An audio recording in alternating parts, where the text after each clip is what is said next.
नमस्कार, state live में आपका स्वागत है। मैं हूं माधवी पांडे आपके साथ। सबसे पहले बात करेंगे बिहार की। बिहार के मुख्यमंत्री नीतीश कुमार ने बिहार विधानसभा के अतिथिशाला का फीता काटकर और शिलापट्ट अनावरण कर उद्घाटन किया।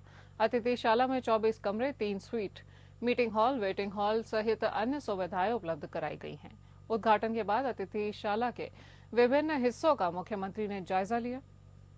इस दौरान मुख्यमंत्री ने कहा कि यह बहुत अच्छा बना है। यहां आने वाले आगंतुकों को ठहरने में काफी सहूलियत होगी। आगंतुकों के लिए यहां सभी सुविधाओं का ख्याल रखा गया है।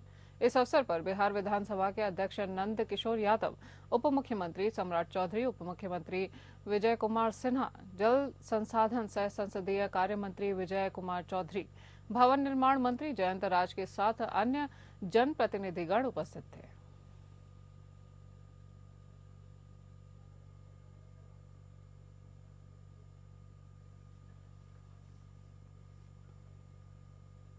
समस्तीपुर जिले को 937 करोड़ रुपए से अधिक की सौगात मिली है। इस दौरान मुख्यमंत्री ने 198 विकासात्मक योजनाओं का रिमोट के माध्यम से उद्घाटन और शिलान्यास किया। इसमें 500 करोड़ 82 लाख रुपए की 51 योजनाओं का उद्घाटन तथा 436 करोड़ 64 लाख रुपए की 147 योजनाओं का शिलान्यास शामिल है।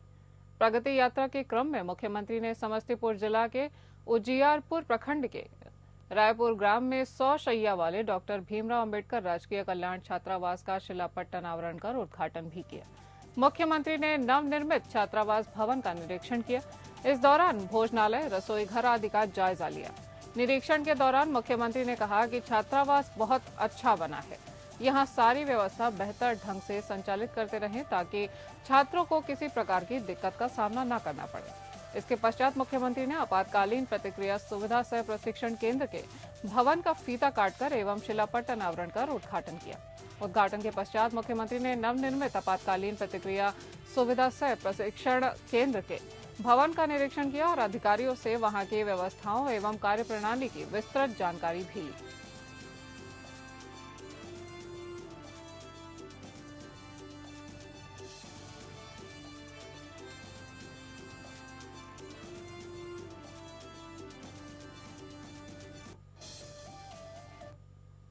केंद्रीय मंत्री चिराग पासवान ने दावा किया है कि दिल्ली चुनाव में जिस प्रकार से इंडिया गठबंधन बिखर गया है, इस प्रकार जब बिहार में 2025 में विधानसभा का चुनाव होगा तो महागठबंधन भी बिखर जाएगा। वहीं चिराग पासवान ने दिल्ली चुनाव को लेकर आरजेडी पर भी बड़ा आरोप लगाया है और कहा है कि राजद के सताए लोग और जंगल राज से परेशान होकर ही बिहार से लोग दिल्ली गए थे।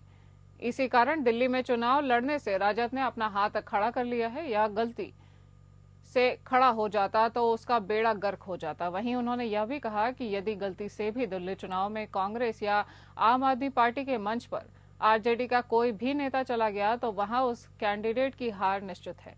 चिराग पासवान ने बीपीएससी अभ्यर्थियों को लेकर भी एक बड़ा बयान दिया है और कहा कि वह बीपीएससी अभ्यर्थियों की मांग के साथ मजबूती से खड़े हैं, लेकिन गठबंधन धर्म के तहत वह अपनी बातों को गठबंधन के अंदर जो भी फोरम है उस पर रख रहे हैं और उम्मीद है कि छात्रों की समस्याओं का कोई सकारात्मक समाधान निकल आएगा।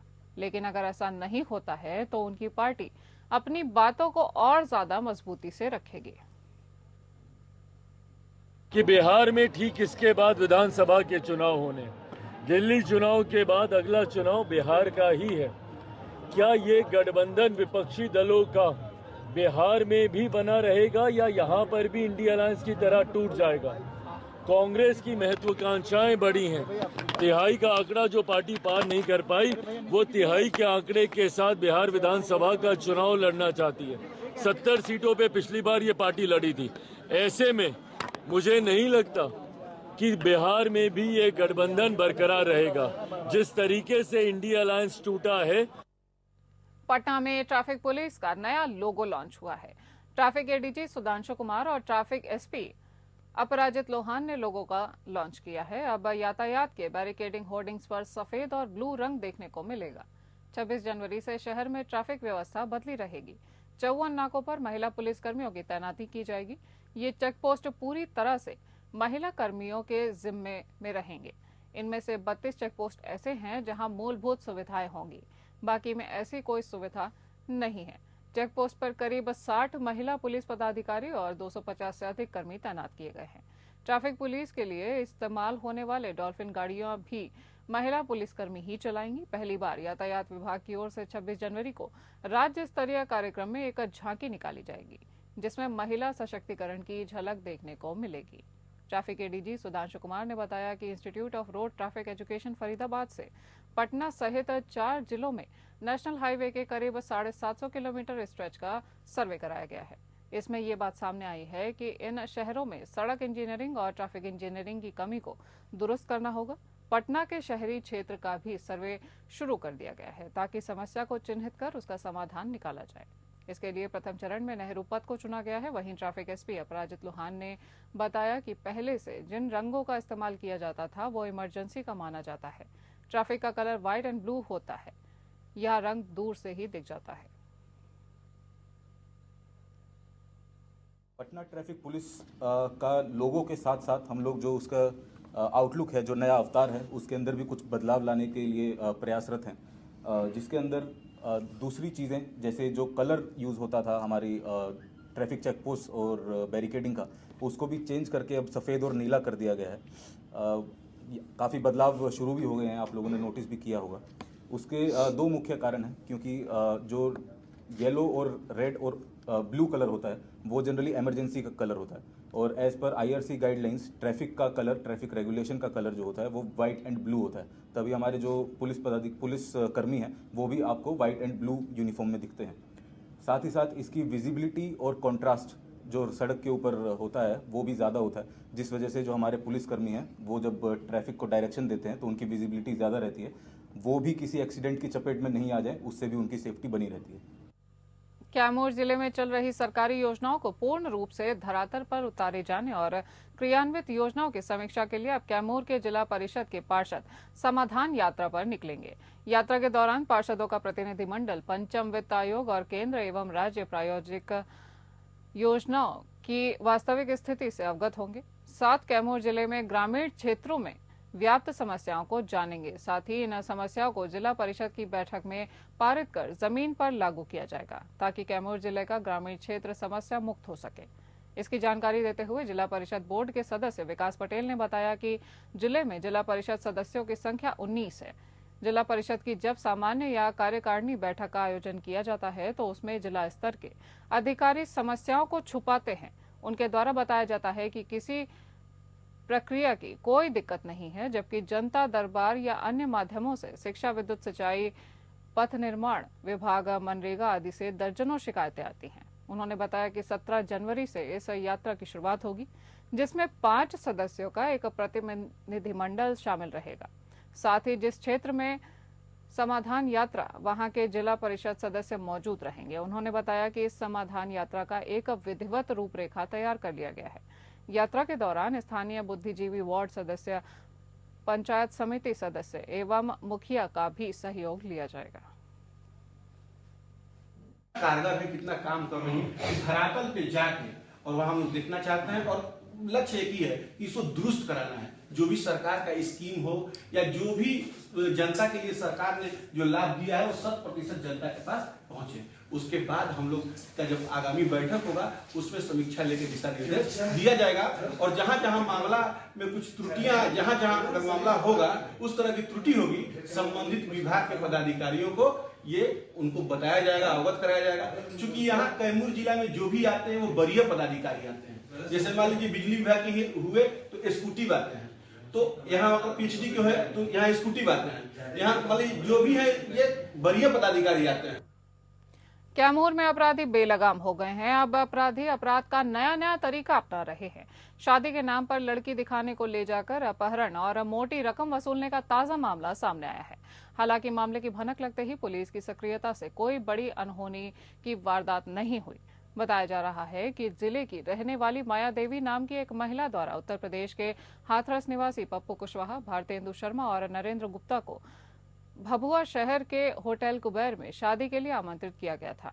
लड़की देखने के लिए तीनों को पहले महिला द्वारा वीडियो कॉलिंग कर एक लड़की दिखाई गई। उसके बाद आगे की बातचीत करने के लिए महिला द्वारा तीनों को भगवानपुर थाना क्षेत्र के बभनो गांव के जंगल में स्थित पहाड़ी पर ले जाकर अपहृत कर लिया गया और तीनों को छोड़ने के एवज में बड़ी राशि की मांग की जाने लगी, जिसकी जानकारी कैमूर पुलिस को हो गई। पुलिस द्वारा सक्रियता दिखाते हुए सर्विलांस के आधार पर कार्यवाही करते हुए तीनों अपहृत को सकुशल बरामद करने में पुलिस ने बड़ी सफलता हासिल की है। हालांकि अंधेरे का फायदा उठाकर आरोपी फरार हो गए। उनकी गिरफ्तारी के लिए छापेमारी अभी की जा रही है। हमारे एसडीपीओ भभुआ और टाउन इंस्पेक्टर भभुआ ने एक बहुत महत्वपूर्ण सफलता हासिल की है। वह ये था कि एक उत्तर प्रदेश की एक फैमिली है, हाथरस के रहने वाले लोग हैं हम लोग, और कैमूर के एक व्यक्ति ने उनको जालसाजी करके शादी का प्रलोभन दे करके कि आपकी शादी हम करा देंगे खुदरा में, कैमूर में एक लड़की से।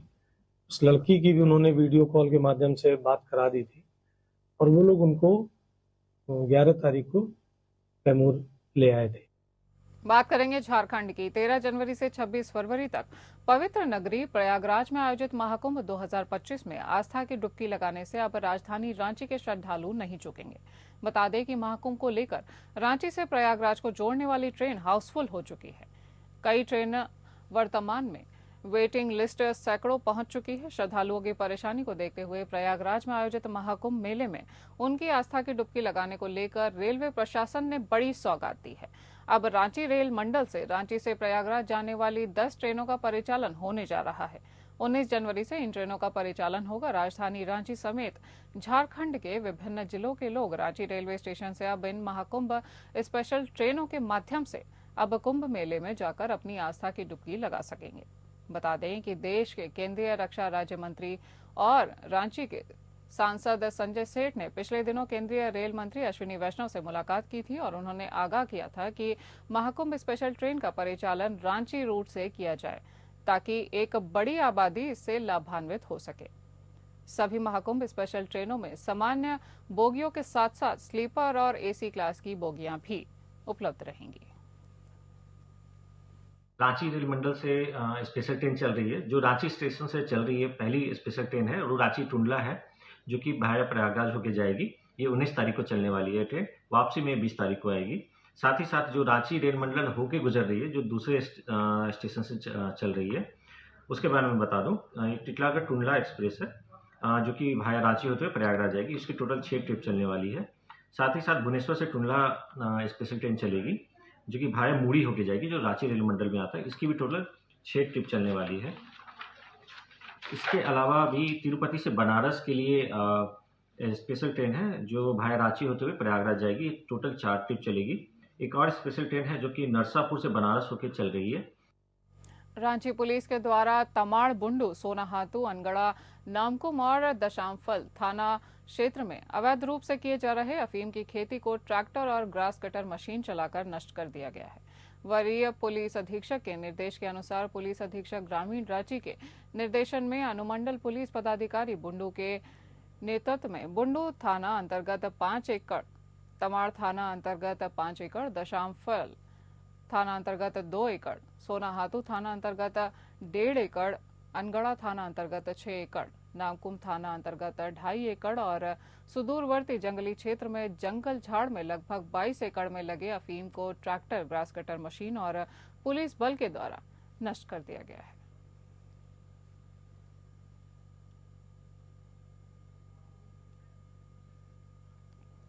कौटिल्य महापरिवार का 12वां स्थापना दिवस सह सद्भावना सम्मेलन नगर परिषद फुसरो के कारगली बाजार स्थित कौटिल्य संस्कार उद्यान परिसर में बहुत ही धूमधाम से मनाया गया।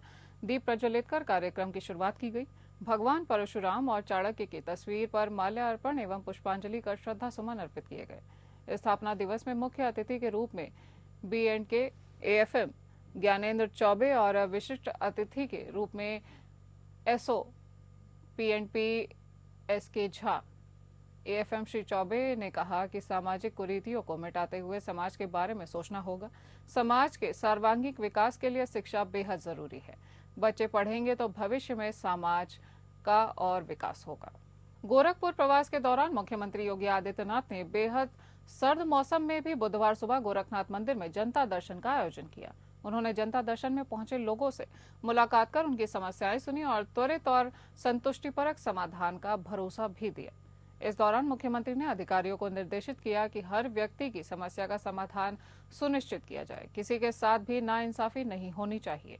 गोरखनाथ मंदिर में इस बुधवार सुबह मुख्यमंत्री योगी आदित्यनाथ ने जनता दर्शन में करीब 150 लोगों से मुलाकात कर उनकी समस्याएं सुनी। सबसे प्रार्थना पत्रों को संबंधित अधिकारियों को त्वरित और संतुष्टिपरक निस्तारण का निर्देश देने के साथ लोगों को भरोसा दिलाया कि सरकार हर पीड़ित की समस्या का समाधान कराने के लिए दृढ़ संकल्पित है। जनता दर्शन का आयोजन मंदिर के महंत दिग्विजयनाथ स्मृति भवन के सभागार में किया गया था। यहाँ कुर्सियों पर बैठाए गए लोगों तक मुख्यमंत्री खुद पहुंचे और एक एक व्यक्ति से मिले। मुख्यमंत्री के समक्ष जनता दर्शन में कई लोग इलाज के लिए आर्थिक सहायता की गुहार लेकर पहुंचे थे। सीएम योगी ने उन्हें आश्वस्त किया कि सरकार इलाज के लिए भरपूर मदद करेगी।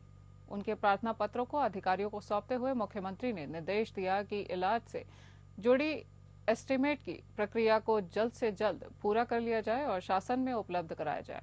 राजस्व और पुलिस से जुड़े मामलों को उन्होंने पूरी पारदर्शिता और निष्पक्षता के साथ निस्तारण करने का निर्देश देते हुए कहा कि किसी के साथ भी अन्याय नहीं होना चाहिए। यदि कोई किसी की भूमि पर जबरन कब्जा कर रहा हो तो उसे कानून सम्मत सबक सिखाया जाए। गोरखनाथ मंदिर में मुख्यमंत्री योगी आदित्यनाथ की बुधवार सुबह की दिनचर्या परंपरागत रही। उन्होंने सुबह गोरखनाथ मंदिर में गुरु गोरखनाथ का दर्शन पूजन किया और अपने गुरु ब्रह्मलीन महंत अवैधनाथ की समाधि स्थल पर जाकर माथा टेका। इसके बाद वह मंदिर की गौशाला में पहुंचे और वहां कुछ समय व्यतीत किया। गौशाला में सीएम योगी ने चारों तरफ भ्रमण करते हुए गौवंश के रखरखाव की जानकारी भी ली। उन्होंने कई गौवंश को खूब दुलारा और अपने हाथों से उन्हें गुड़ भी खिलाया।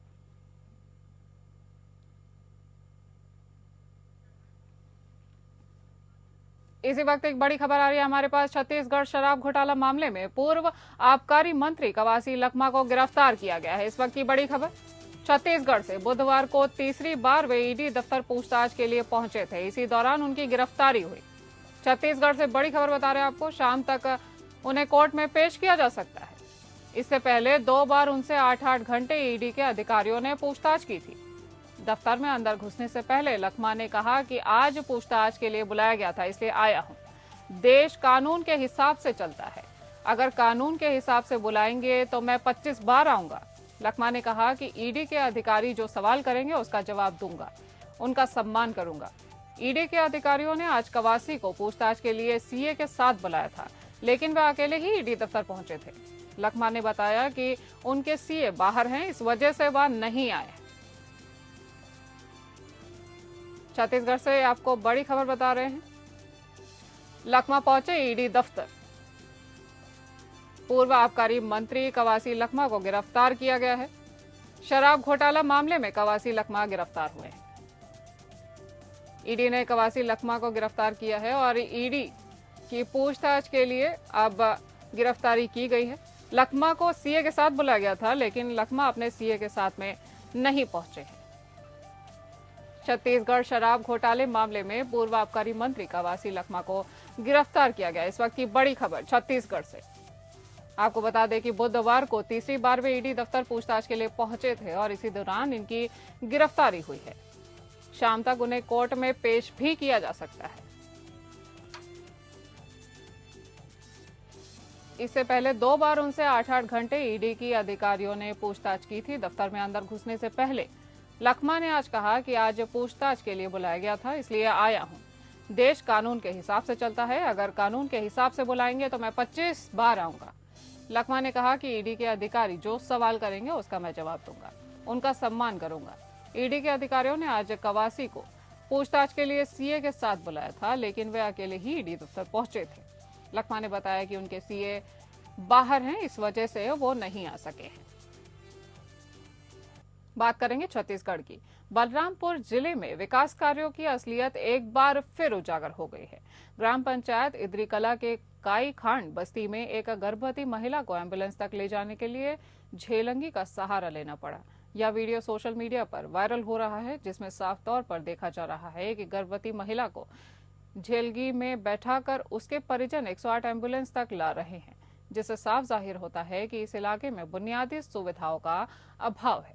जानकारी के अनुसार सुगंती कोडाकू जो गर्भवती थी और अचानक उनके पेट में तेज दर्द शुरू हुआ। स्थिति गंभीर होते देख परिजनों ने 108 इमरजेंसी एम्बुलेंस सेवा को बुलाया। हालांकि बस्ती तक सड़क न होने के कारण एम्बुलेंस केवल खेतों तक ही पहुंच पाई। मजबूरन परिजनों को गर्भवती महिला को झिलंगी में ले जाकर एम्बुलेंस तक पहुंचाना पड़ा। इस घटना से यह उदाहरण स्पष्ट होता है कि काईखांड बस्ती जैसे दूरस्थ क्षेत्रों में विकास के नाम पर अभी भी केवल कागजी दावे ही किए जा रहे हैं। बस्ती में सड़क न होने के कारण न केवल गर्भवती महिला को परेशानी का सामना करना पड़ा, बल्कि यह क्षेत्र पूरी तरह से बुनियादी सुविधाओं से वंचित है। मंगलवार को यह वीडियो सोशल मीडिया पर जमकर वायरल हुआ और लोग प्रशासन और जनप्रतिनिधियों पर सवाल उठा रहे हैं, जो विकास के बड़े बड़े वादे करते हैं लेकिन हकीकत इससे कोसों दूर है।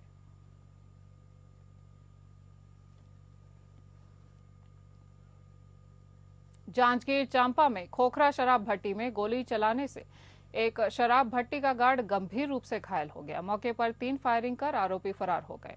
लूट के इरादे से गोली चलाई गई थी।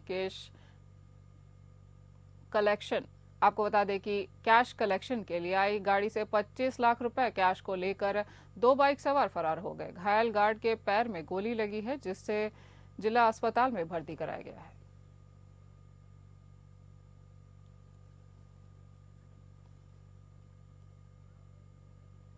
शासकीय पूर्व माध्यमिक शाला आमानारा हरदी में शाला के प्रधान पाठक संतोष तिवारी एवं शिक्षक नरेंद्र राठौर जी के निर्देश में छेरछेरा पर्व मनाया गया। बेगलेश डे पर छत्तीसगढ़ संस्कृति के त्योहार छेरछेरा पर्व पर स्कूल में विविध आयोजन किए गए। बच्चों के उत्साह को देखते हुए शाला में सुआ नृत्य एवं डंडा नृत्य का आयोजन किया गया, जिसमें सर्वप्रथम शाला के छात्र कुणाल, प्रशांत, विवेक, विशाल, रविंद्र के द्वारा डंडा नृत्य प्रस्तुत किया गया। फिर छात्रा कोमल, चांदनी, पूजा, पिंकी, दीपमाला, खुशबू, अंजलि, मंजू, हर्षिता, गीतांजलि, चिक्की, श्वेता, रानू, सबीना एवं कनिका के द्वारा मनमोहक सुआ नृत्य प्रस्तुत किया गया। अंत में संध्या कक्षा 8वीं के द्वारा छेरा छेरा त्योहार के विषय में जानकारी दी गई। साथ ही शिक्षकों के द्वारा भी इस पर्व के विषय में बताया गया कि ये पौष पूर्णिमा के दिन मनाया जाता है।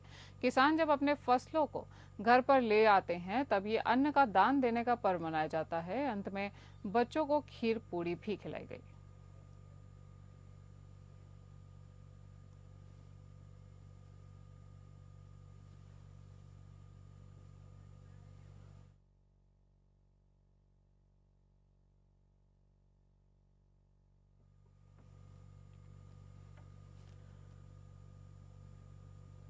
आपको बता दें कि कल भारतवर्ष में उत्तरायणी का पर्व मनाया गया, जिसे मकर संक्रांति भी कहते हैं। वहीं शासकीय पूर्व माध्यमिक शाला अमानारा हरदी में शाला के प्रधान पाठक संतोष तिवारी एवं शिक्षक नरेंद्र राठौर जी के निर्देश में छेरछेरा पर्व मनाया गया।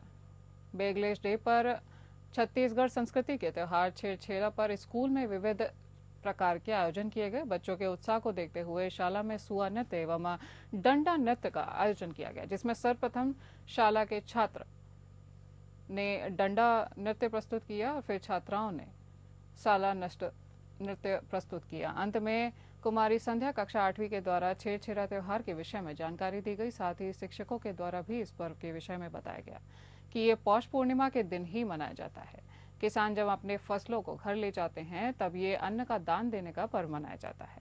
अंत में बच्चों को खीर पूड़ी भी खिलाई गई और आप इन तस्वीरों में देख सकते हैं कि किस तरह छात्र डंडा नृत्य को प्रस्तुत कर रहे हैं और छात्राएं भी अपना अपना नृत्य प्रस्तुत कर रही हैं।